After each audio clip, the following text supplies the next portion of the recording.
Welcome back, everybody. I got a new addition to the Foda pack. So this is a Flux workflow, which has got one goal. Right now, there's a bunch of extra nodes here, which you won't need. They probably won't be in the release. I've got them there for demonstration. The guts is over here. As you can see, we've got a text gen layer, we've got a background gen layer, and we've got a subject gen layer. They all work with text to image or image to image. This is all running on Flux Schnell, and we're going to be using Inspire MBG to isolate the text and the subject. And then we're going to be using layers. We're going to be using layers to do various different styles.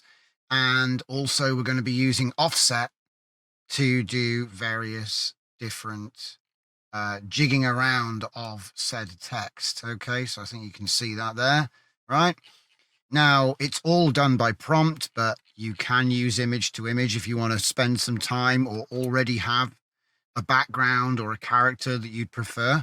So obviously you can just do it like normal with my workflows. So that would be the switch. This switch here gives you either text to image or image to image. They all have their own prompt. They all have their own prompt right there. They all have their own seed. They all have their own denoise, which changes automatically depending on if you sort of text to image seed and denoise, and then there's the image to image denoise. So you don't need to keep changing everything. Base shift and max shift is set to boost 1.5. Right. So we've make our text. All right. So I've given you a base prompt to get started with, which is Text Johnson, detailed, vibrantly textured lettering in a cold font on a white background. So then what I'm going to do there is show you that was the output that I got from this one. And obviously I could try for a different seed at this point and I'm going to get a different text. All right. And let me see, there's the seed. So currently it's set to fixed, because what you'll do is you'll generally do something like this. So I'm going to turn off the upscaler, turn off the color correction. I'm going to turn everything off except for the very beginning, which is text generation. And we're going to give it a go. So let me just see now if I just get us another seed real quick. But before we get started, let's give you a quick rundown of how we would use this. So what we're going to do is we're going to turn on each stage as we go. So the first thing I want to do is make sure I get good text. So here I have some nice text, which I've prompted. So next, of course, what I want to do is make sure that I can isolate it cleanly. So we just do the same again. We should have itself on fixed seed now. So now it's going to isolate the text with Inspire, right? So that's that section done. What we've done here, I think, is we've set a reference to the image, set image text. So everything along this top layer, that's the text generation, right? So at that point, we can move on. You don't have to turn it off, okay? I'd actually leave it on, because when you have fixed seed, it's not going to do anything unless you change it. So now what we'll do is we'll move on to the background. Now, I've already got a background, so here is my background, all right? I've generated one already, and we're going to use that there. That's been reimagined now, so now we've got our background. There's nothing really more you have to do there, but now we can start messing around with the overlay text and background. So we turn the next stage on, run it again. And then it's going to show us a lot of different options, because, you know, you can invert the mask. You can have a solid color. There's an opacity. We can pick different colors. Okay, so I've got some complementary colors there to match this yellow. And as you can see, what we've got is we've got various different ways of cutting out the text, or on a white background. Of course, this is all, it's got a bit of a drop shadow actually, but I didn't ask for it.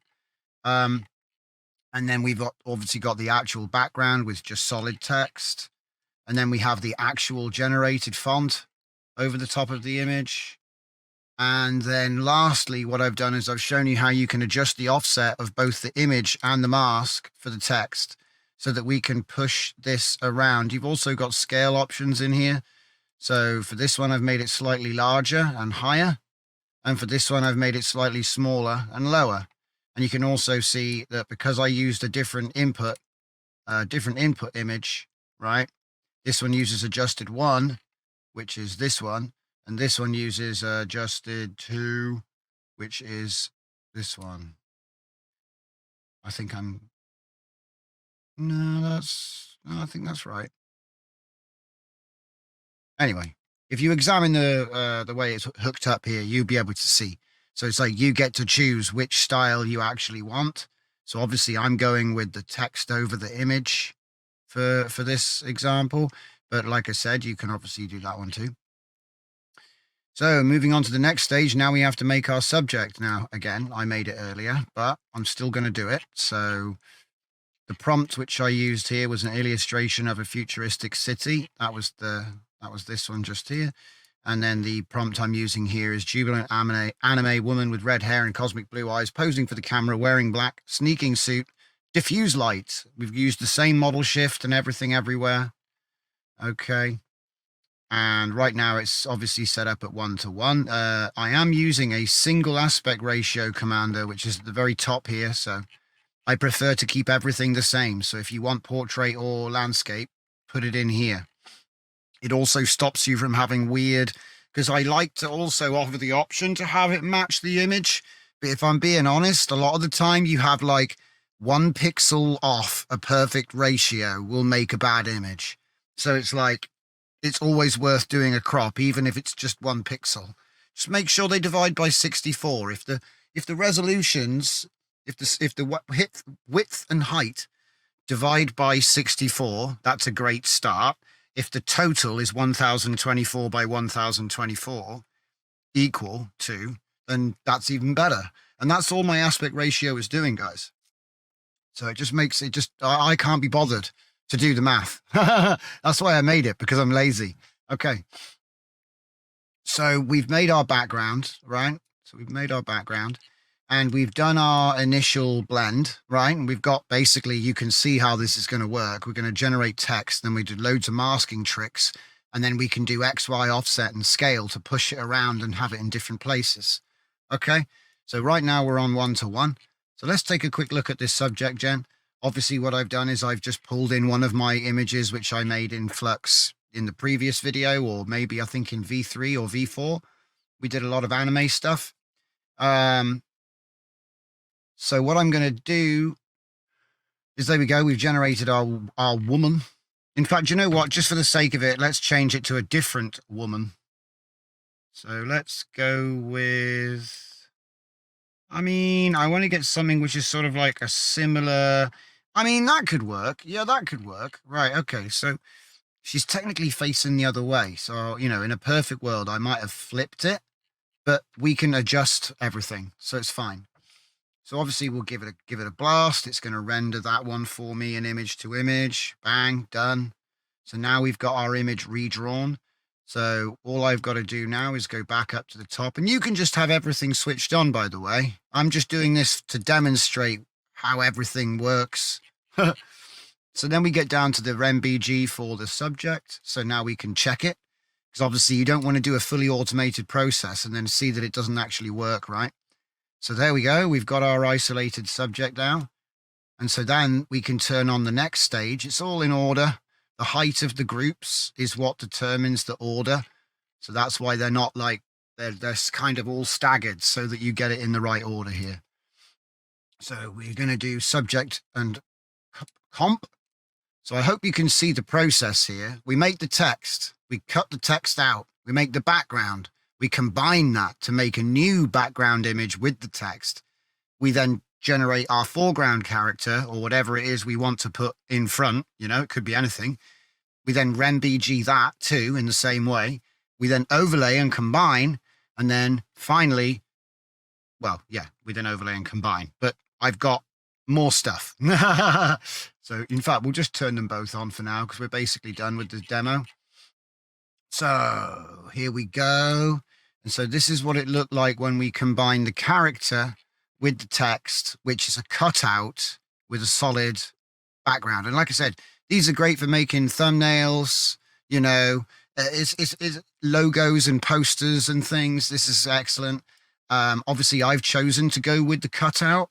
That was something I wanted to mention. So if you notice here, what I've done is I've gone set overlay 1, set overlay 2, set overlay 4, set overlay 3. And the idea there is that when I come down to this section here,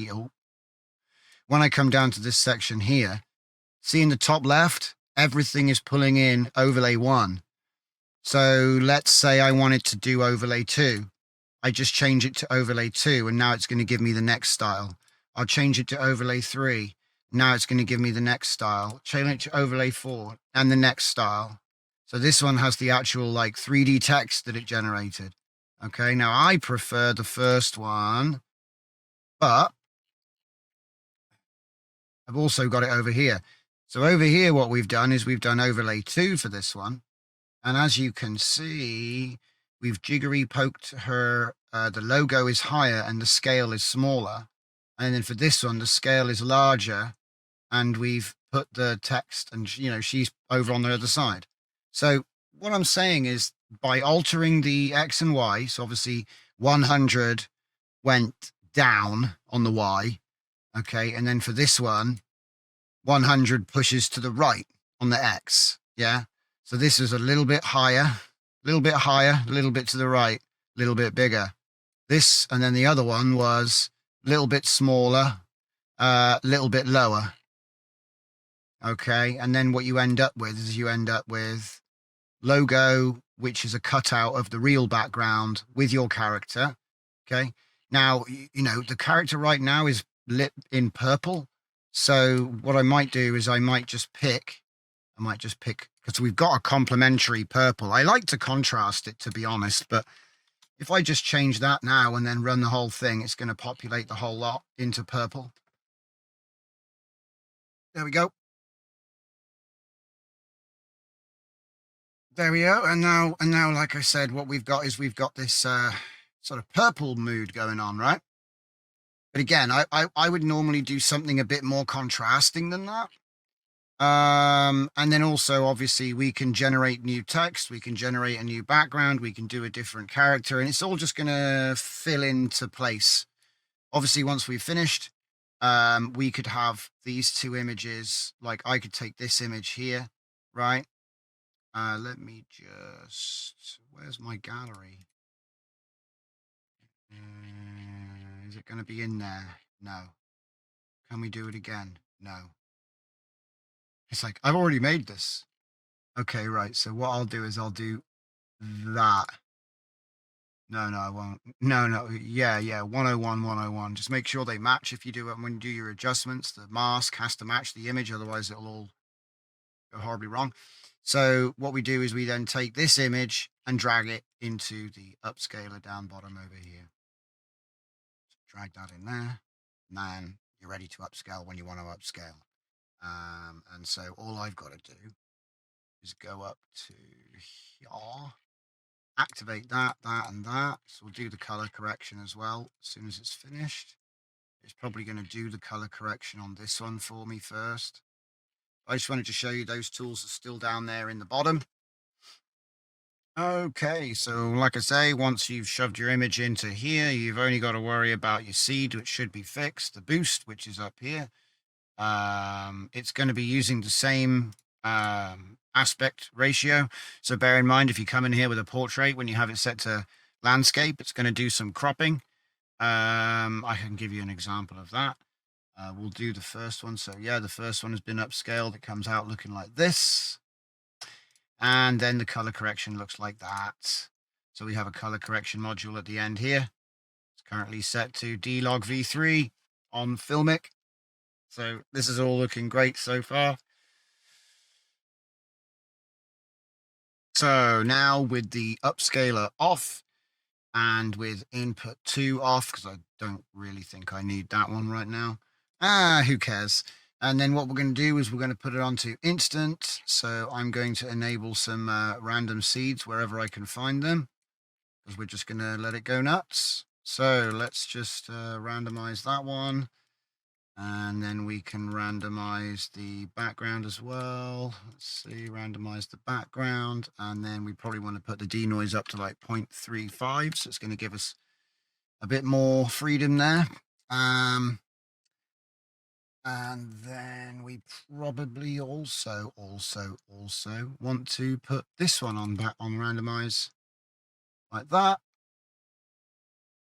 Yep.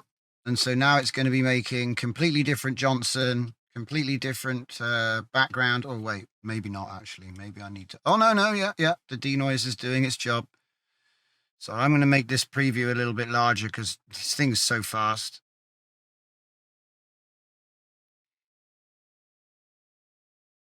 Okay. And then I'm going to sort of sneak over to the last bit of the code so you can just see the finals up at the top for a little bit longer. That's one of them. That's another one of them. I think the original ones are around there. Now, let me just turn off image to image on the subject gen. This is going to be chaotic because obviously I can guarantee good results when I have it on image to image, right? Sorry, yeah. But let's be brave. Let us be brave. So the switch is right here. We'll just turn that to A1. So now we're going to start seeing the lady change. Eventually.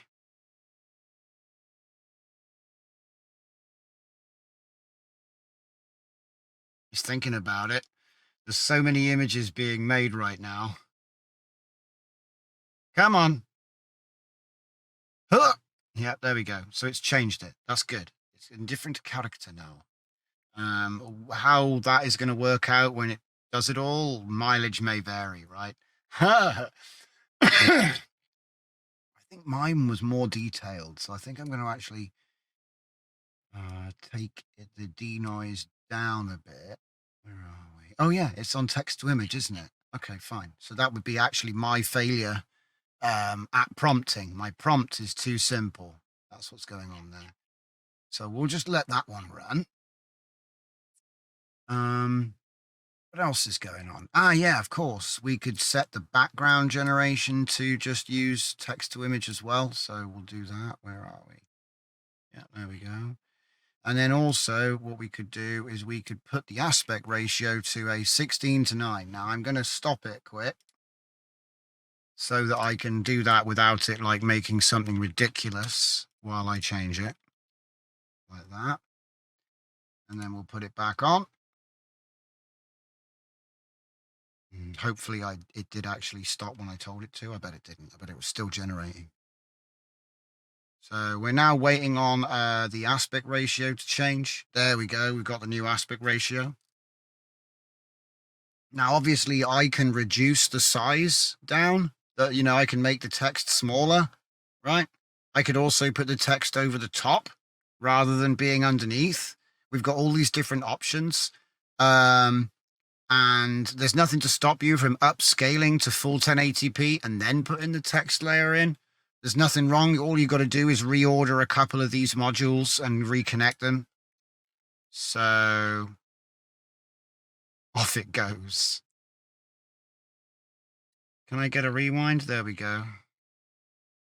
Okay, let's just shrink this down so it's just the one line there. There we go.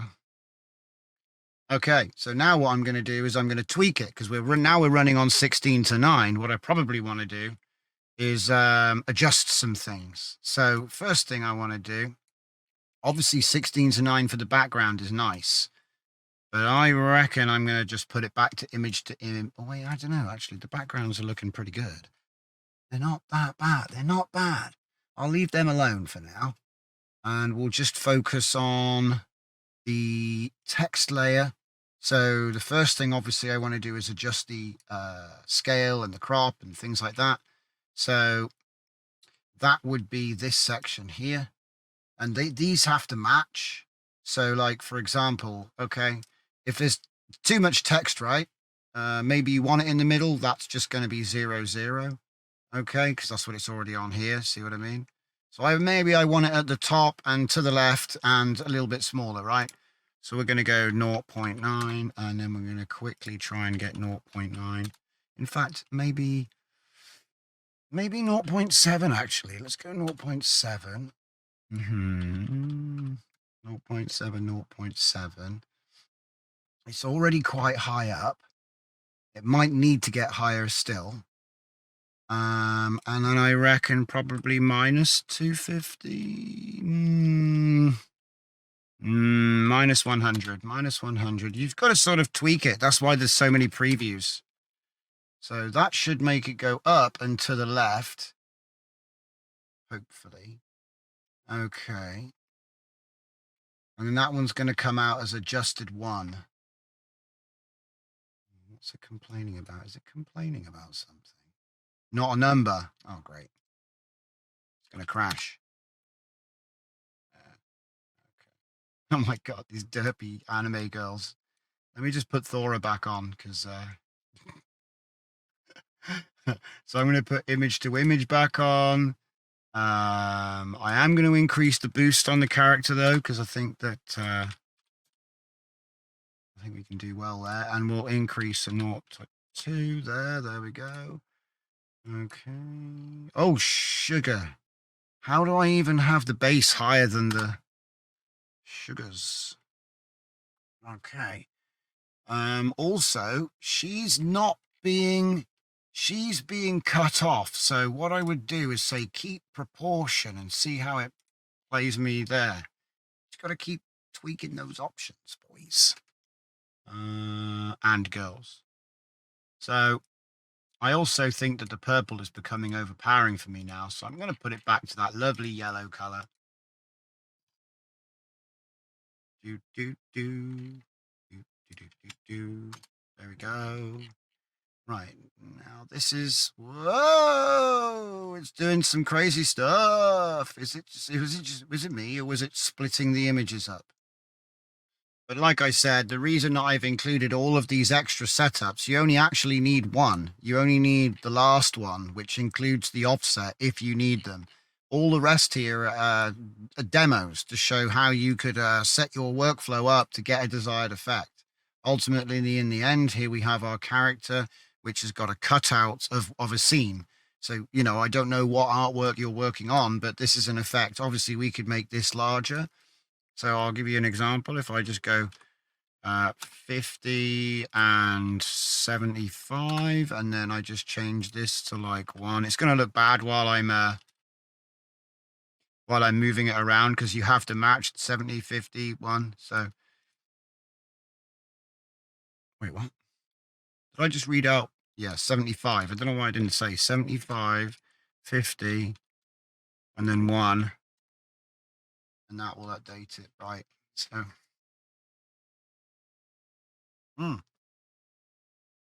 nice. And like I said, you might want to do these sorts of effects on purpose, you know, like you purposefully misalign the mask so that you get an artistic effect from it. There's, you know, and once you've got it all set up, throw your characters and scenes in there, pick your colors. I would actually recommend not just random genning everything like we are now, but I just wanted to show you that it can do it. It's pretty dynamic. The reason for the square is because we want the character to be square, right? Once we transpose it, it doesn't really matter, because we can place her on the left, we can place her on the right. I think that what has happened here is that that's the edge of the character, right? So for whatever reason, that's how they can. It might be that you probably could fix it. Let me see. So we got 400 minus 50, 1.0, mirror none. Blend mode 0, normal. You'd think that one would be okay. Maybe I've picked something wrong. The mask, maybe? Mask. MBG, subject. Anyway, and like I said, as I said before, I could pick a different image overlay and then I'll see a completely different set from these options here. Because these 4 are like the main ways you could run the mask. So this is invert mask true. This is invert false. This is blend mode normal 100. And then down here, we've got blend mode 0, so opacity 0. but now true and false. So these are like the 4 different modes, or you've obviously got blend amounts in between, right? But what I'm trying to say is like these are like the 4 basic modes up the top there. Right. So if I now pick overlay 3 on that one, yeah. And like I said, we're getting these sorts of images. I don't know why we're getting that. That's still a bit of a mystery. I think maybe a couple of them, like this one and this one, are set up wrong. If you look at this one, it's fine. There it is. And that's perfect. That's working as intended. So I feel like maybe a couple of them just aren't set up right. And to be honest, I'm going to delete all of these extra ones anyway, because you don't need them all. You only need the 4 options so you can choose, and then 1 that has the alignment. That's it. And like I said, you'll be able to use this button here to change the overlay to whichever style that you want to do it with. Just in case you're wondering, obviously you could have multiple text layers and you could have them all being put into different align spaces on another larger image, which you already upscaled. And I'll be looking at that in a future update. But for now, this is the Foda thumbnails. It's going to be in the next pack. If you're on the Discord, there was an early access version, but it would have a couple of bugs, probably maybe a few mistakes. Like I think when I initially released it, it just had previews here. And one of the major changes I did was I made a project saving structure.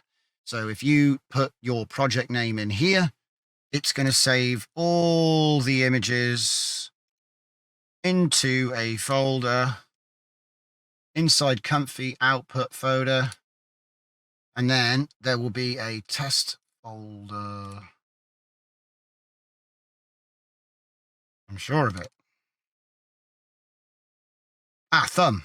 That's it, because this is Thumb Maker. This is yeah, of course. This is Foda Thumbnails. So if I open that one up, then we've got my test project, and in there I've got all of the subfolders of everything involved in this project. So we've got all the backgrounds I've generated. We've got all the color corrections. So these would be my finals.